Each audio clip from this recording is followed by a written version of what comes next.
नमस्कार, स्वागतम। आप सभी का स्वागत है मेरे चैनल पर। तो आज हम चल रहे हैं जोधपुर, जिसे सूर्य नगरी के नाम से भी जाना जाता है। वो तो सुना ही होगा, कान्या पान्यापुर ए चला जोधपुर। तो हम आ पहुंचे हैं जोधपुर, जिसे सूर्य नगरी तो बोलते ही हैं, साथ में बोलते हैं गेटवे ऑफ थॉट डेजर्ट। यहाँ के नीले घरों की वजह से इसे ब्लू सिटी भी कहा जाता है। अब आपको बताते हैं जोधपुर का इतिहास। जोधपुर की स्थापना राठौड़ वंश के राजा राजपूत राव जोधा ने 1400 ईस्वी में की थी। उन्हीं के नाम पर इस शहर का नाम जोधपुर किया गया। जोधपुर जयपुर के बाद राजस्थान का दूसरा सबसे ज्यादा आबादी वाला शहर है, जो अपने किले, पार्क, झील, मंदिरों के लिए दुनिया भर में मशहूर है।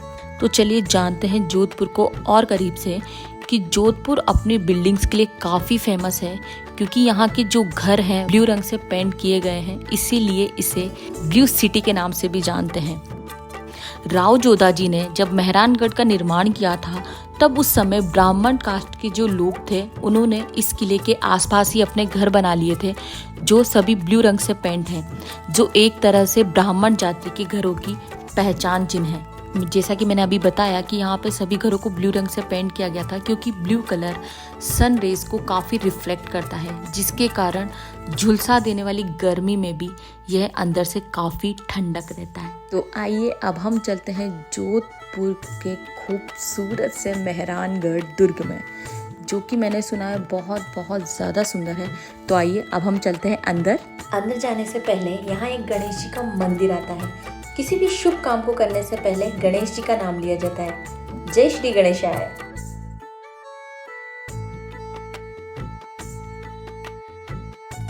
अब है टिकट की बारी, जो कि 200 रुपये प्रति व्यक्ति है भारतीयों के लिए। शुरुआत में ही हम देखेंगे कि यहाँ छतरियां बनी हुई है। ये उन योद्धाओं की है जो युद्ध के दौरान वीरगति को प्राप्त हो गए थे। उसी के सामने है ये मेहरानगढ़ का नक्शा, जो मोर की आकृति का है, इसीलिए इसे मेहरानगढ़ के साथ साथ मयूर ध्वज भी कहते हैं।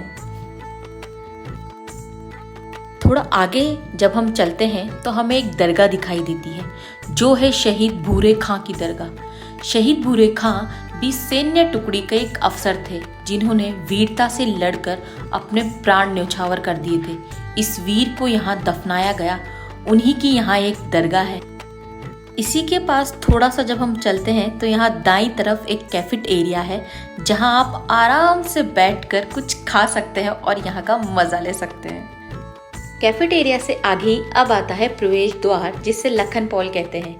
इस दरवाजे के ऊपर आप दीवार पर तोप गोलों के निशान आज भी देख सकते हैं, जो युद्ध की कहानी बयां करते हैं। अब हम चलते हैं सीधे सीधे। यहाँ पर आप जिपलाइन टूर, फ्लाइंग फॉक्स भी कर सकते हैं। आगे आप यहाँ देख सकते हैं कि यह नीचे से भी कितना भव्य और खूबसूरत लग रहा है। अब हम चलते चलते पहुंच चुके हैं यहाँ। देखिए कैसे द्वार पर लोग मस्ती से डांस कर रहे हैं ढोल की ताल पर। मारवाड़ की झलक देखने को मिलती है यहाँ पर। इस दरवाजे को बोलते हैं लोहा पोल। इस दरवाजे पर किले आपको दिखाई देगी, जो दुर्ग की रक्षा के लिए बनाई गई थी। यह इसके पास ही दीवार पर हमें महान रानियों के हाथों के चिन्ह दिखाई देते हैं, जिन्होंने अपने राजाओं के साथ खुद को भी आग के हवाले कर दिया और सती हो गई थी। आगे दिखेंगे हमें बर्तन जिनमें खाना बनाया जाता था। यहाँ रास्तों पर आपको कुछ शॉप्स दिखाई देती हैं। अब हम चलते हैं ऊपर। आप देख सकते हैं कितनी सुंदर नक्काशी है, सुंदर झरोखे बने हुए हैं। ये जो कढ़ाई यहाँ पर रखी हुई है, इनमें खाना बनाया जाता था। ये बहुत ही बड़ी है, जैसा कि हम देख रहे हैं। अब हम चलते हैं आगे और हम आ चुके हैं ऊपर, और ऊपर आकर हम देखते हैं चारों तरफ तोपें रखी गई हैं। ये तोपें बिल्कुल लोहे की हैं, इतनी सारी। ये उस समय यहाँ पर इसीलिए रखी गई थी कि यहाँ से दुश्मनों पर भी नज़र रखी जा सकती थी और आक्रमण भी किया जा सकता था। यहाँ से आप जोधपुर सिटी का पूरा व्यू नज़ारा भी देख सकते हैं।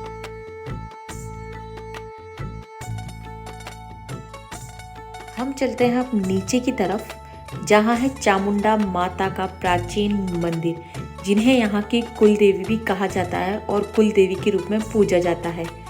ये मंदिर बहुत ही सुंदर है। जब भी यहाँ आए तो आप देखेंगे जो माता की मूर्ति है उनका मुंह थोड़ा सा तिरछा है। यहाँ पर शूट अलाउ नहीं है, वरना हम आपको दिखाते। यह मंदिर बहुत ही खूबसूरत है। अब हम चलते हैं मंदिर से थोड़ा आगे। हम देखते हैं यहाँ पर एक खूबसूरत सी जगह है जहाँ एक मूर्ति रखी हुई है। इसके सामने एक खुला सा मैदान है। ऐसा लग रहा है मानो प्रकृति ने अपनी सारी सुंदरता यहीं बिखेर दी हो।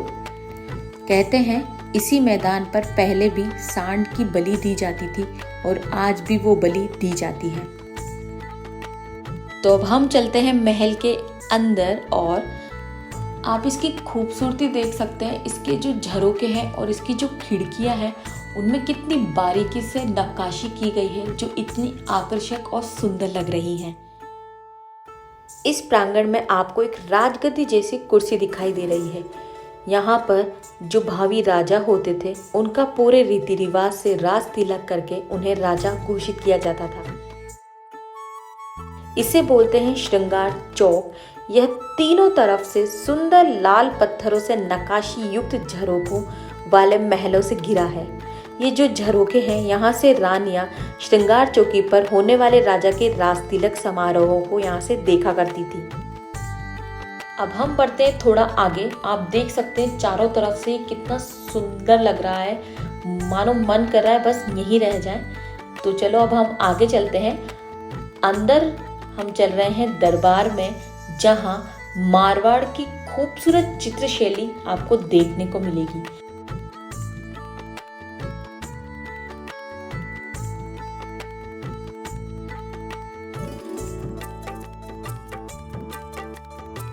भी यहाँ के राजा थे, उनके राज्यकाल कि उन्होंने कितने साल तक यहाँ पर शासन किया, कौन कौन से राजा थे, उनके कितने पुत्र थे, यहाँ पर उन सभी के आपको चित्रण देखने को मिलेंगे।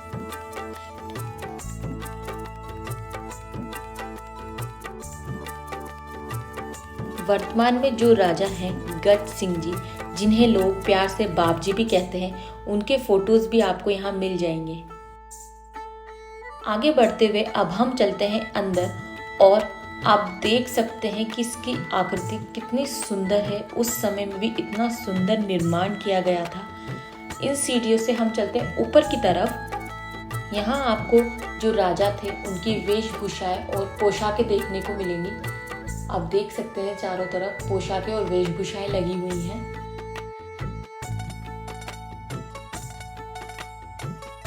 इसी के पास में यहाँ पर है शीश महल।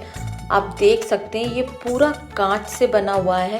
ये बहुत सुंदर लग रहा है। ऐसा लग रहा है मानो आसमान से सारे तारे टिमटिमा रहे हों।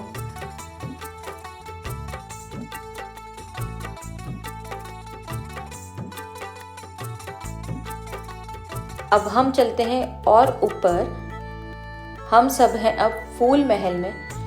इसकी छत आप देख सकते हैं बहुत ही सुंदर है। इस छत पर अत्यंत आकर्षक फूल पत्तियां, कुल देवी व देवता आदि असली सोने के काम से चित्रित करवाए गए हैं। इसमें फूल पत्तियों का बहुत सुंदर चित्रांकन है जो आप देख रहे हैं। इसकी छत इतनी आकर्षक और सुंदर है कि नजर न लगे, इसीलिए यहाँ पर काले धागों के गुच्छे चारों कोनों पर लटकाए गए हैं। यहाँ दरबार भी लगता था और नृत्य की महफिलें भी जमी जाती थी, इसीलिए इसे नृत्य कक्ष एवं रंग महल के नाम से भी जाना जाता है।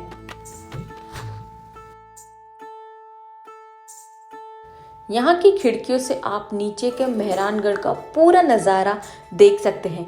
इसी के पास में शस्त्र महल भी है, जिसमें तलवारें, भाले, कवच, हथियार जो उस समय उपयोग किए जाते थे वो सारे आपको यहाँ देखने को मिलेंगे। अब हम चलते हैं तख्त महल, जो बहुत ही सुंदर है। जैसा कि आप अंदर देख सकते हैं कि इसकी दीवारों पर चित्रण भी काफ़ी सुंदर है और इसकी छत भी बहुत ज़्यादा आकर्षक और सुंदर लग रही है।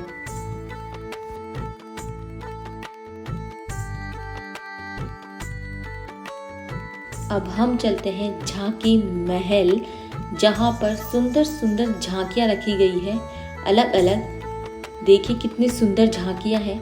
एक लास्ट में एक झांकी है जो अलग रखी हुई है, वो भी बहुत सुंदर झांकी है।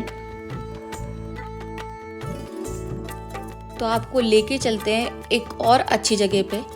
यहाँ पे जैसा कि आप जानते हैं मेहरानगढ़ दुर्ग बहुत फेमस है। यहाँ पर कई बॉलीवुड मूवीज़ की शूटिंग हुई है। तो ये वो लोकेशन है जहाँ पर मूवी शूट हुई थी हम साथ साथ हैं। मारा हिवड़ा में नाचे मोर तक थैया थैया। मोती महल नाम से इस दुर्ग में सबसे बड़ा एक भवन है जहाँ सभाएं लगती थी उस समय में। और यहाँ पे आप इसकी खिड़कियाँ देख सकते हैं जो रंग बिरंगे कांच से बनाई गई है, जो बहुत ज़्यादा सुंदर है। इसमें भारतीय कारीगरी देखने के साथ साथ आपको ब्रिटिश कारीगरी देखने को भी मिलेगी।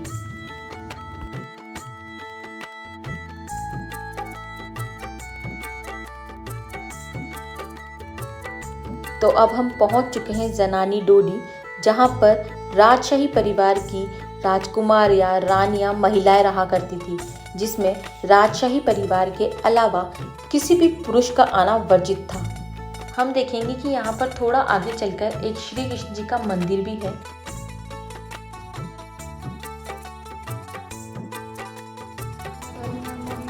Thanks for watching. मिलते हैं जोधपुर के नए एपिसोड में नई कहानी नई दास्तान के साथ। Signing off bye Monika. Bye bye.